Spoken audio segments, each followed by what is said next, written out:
Affordable housing, the topic tonight here on Open Line as we roll along on a Monday night. Rory Johnston here with Ralph Perry and the Tennessee Housing Development Agency. Let's get right back to the phones. And Kelly's on line 4. Hi, Kelly.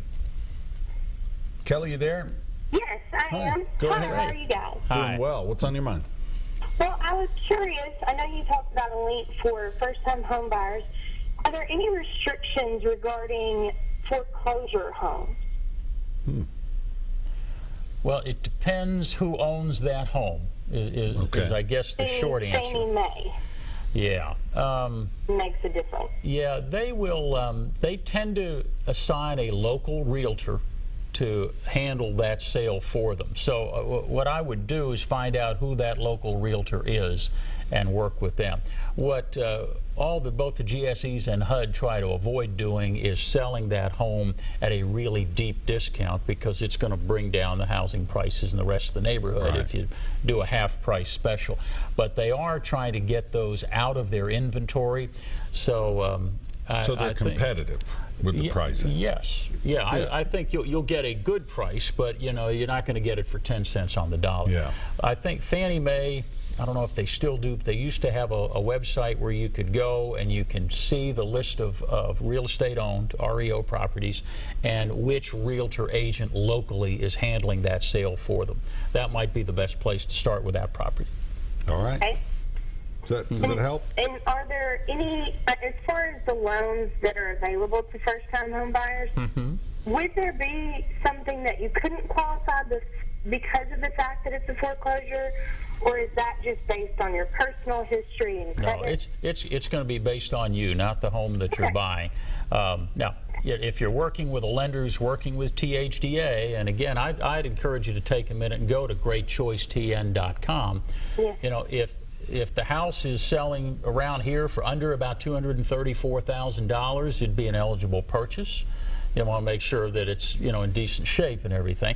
But after that, it's determined by your income, your credit, those kinds of factors. But the website is a great source for information and might help you get started.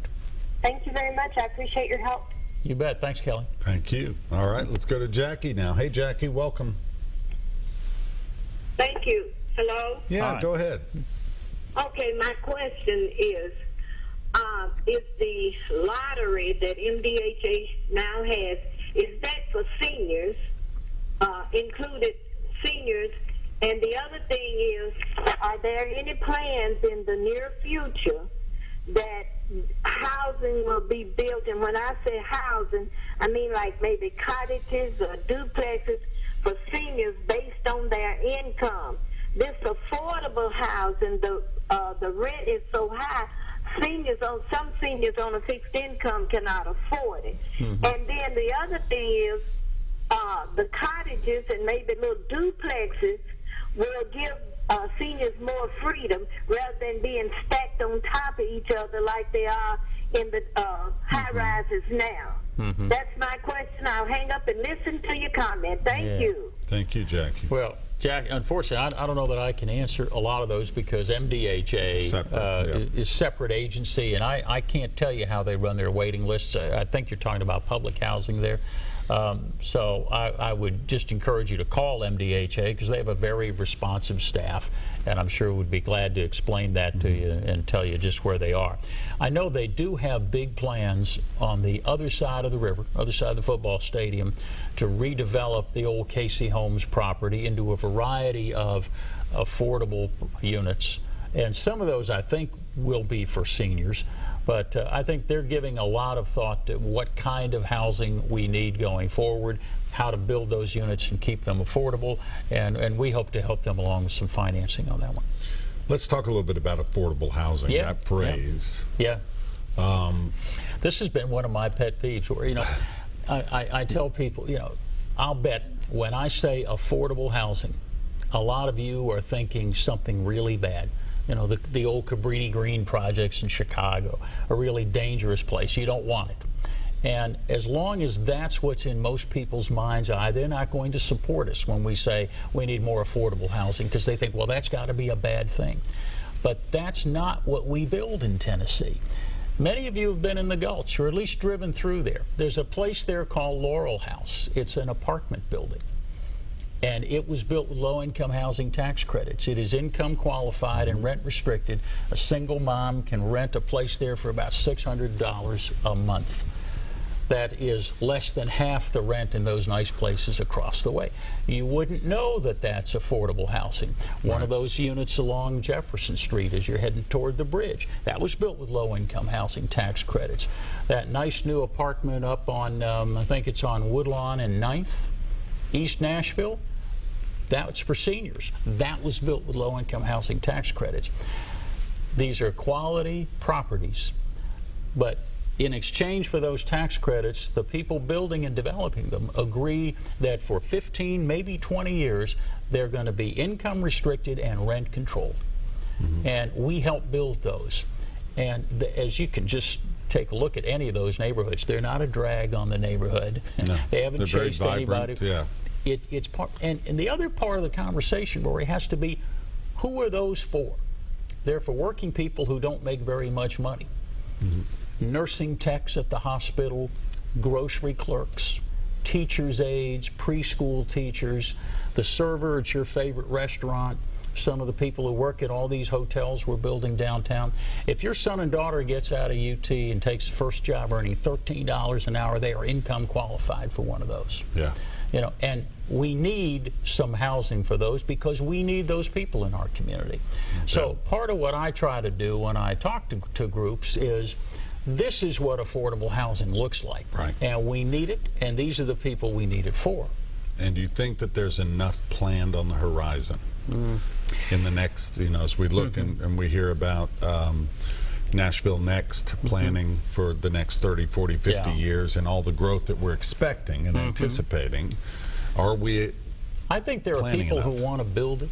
It's a question of how much does it cost me to build it, and how much rent do I have to charge to cover that cost and to make a modest return. And, you know, depending on where you are, that's going to be a very, very different answer.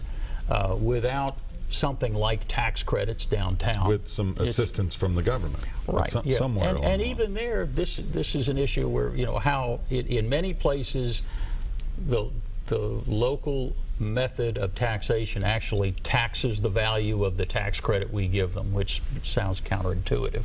Right. But it makes the tax burden on those buildings a lot higher than they should be, and they have no ability to pass it on to anybody. So they get squeezed, and then the next developer's going, why do I want to do that? Yeah, makes sense. So that's something, you know, we have to look at the incentives in the program too. No doubt. I mean, if you're it is counterintuitive. Yeah, you have to. The tax no one's looking to make a killing when they build affordable housing, but they can't lose money, and they can't lose money right out of the box. Let's go to Lucy now on line 1. Hi, Lucy. Welcome to Open Line. Hi, y'all. Listen, I've got some comments to make before I ask my question. Sure. But I was listening to you there towards the end talking about the Shelby Street development where they are obligated for 15 to 20 years. To me, that sounds once again like something temporary. It's not permanent. And I know it's their property, or is it our property? I thought that, you know, what they're redeveloping was city property. So I get confused anymore with that. Okay. But anyway, I meet people almost on a daily basis that are making minimum wage. And for people out there that really don't know what minimum wage is, it is $7.25 an hour. Multiply that by 40 and take 10 to 15% taxes out of that. And these people are now have been pushed out into Mount Juliet, Springfield, Dixon, Tennessee. I talked to a young lady, well, she's in her 40s, that drives all the way from Dixon, Tennessee every day, making minimum wage, to drive all the way to Hermitage to work, all right, because she cannot find any housing around where she works, because she was living in some apartments, and when she was living there about 10 years ago, they were $425 a month, and now they're $1,100 a month. So if you keep speculating on real estate and people have to keep going further, you're going to have more traffic jams. If you go to East Nashville, and you look at those homes, those streets are lined with cars because those people can't really afford those homes. They have to have 3 or 4 roommates, to afford the rent. So that's more people coming down the streets going into the Pikes. So to me, the speculation on real estate has gone wild. This has happened in California. It will never quit because there is incentive by the government to do some public assistance for private gain, which leads me to this question. You said that you will help people, first-time home buyers and whatnot, give them ways to get into homes and help them with their down payment and stuff. My question is, and the lady asked earlier about a HUD house, my question has been, since I've been watching this, is will the taxpayers or the government, will you help finance and get somebody into a piece of property in a development or in a house that is part of the real estate investment trust? I want to know if my tax dollars, because I see people struggling on a daily basis and they can't get assistance. But I want to know if my tax dollars are going to help people get into these new homes or new condos or whatever that are a part of a real estate investment trust on Wall Street. And well, if I understand your question right, the answer in our case is no. So not $1 of taxpayer money will go to help somebody get into a condo or. Well, I mean, let's back it, because I think you're lumping a lot of different kinds of property into one thing. We provide financing for first-time home buyers, and they're buying, whether it's a single-family detached home, a condo, a duplex. If they meet our income qualifications and what they're buying falls within our income, and both of those are set pretty rigidly, we can assist them. But those aren't tax dollars that we are investing. We receive 0 state appropriated tax dollars. We generate earnings by selling bonds and then making those mortgage investments. But we wouldn't be involved in those kind of real estate investment trusts. The mortgages that we buy from our lenders, we keep on our books. We don't do anything in the secondary market at the moment. Right. Okay. So I hope that answered your question. Thank you very much, Lucy. We appreciate it. And before this next break, let's go to Eddie on line 2. Hey, Eddie. Hi. How y'all doing? Doing well, sir. Okay. I have a question here. I live in Jolton. Been here about 10 years. And what I've noticed is that, Jolton is kind of a semi-rural area up here in the northwest part of the county.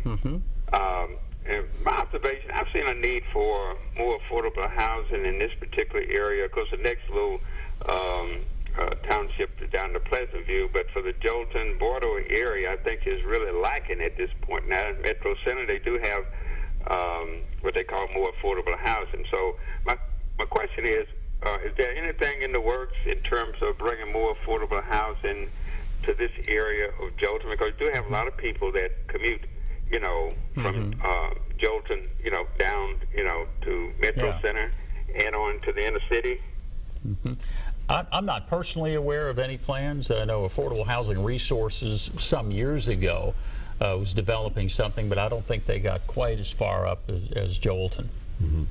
But I would think if you've got buildable land that can be acquired, at some point an enterprising developer will find that, because as you say, as you move closer in, land costs go up and it gets harder to build an affordable house if you're spending a great deal of money just for the piece of land. The issue, I've talked to some people who've been here longer than I have in Jolton. I mean, there's plenty of land up here in Jolton. I mean, just open space. But what I hear, the problem is maybe it's a zoning thing in terms of sewer construction and that type of thing, because I know that's probably an issue with developers as well, in terms of whether they can actually build, what they have to do to get permission to build.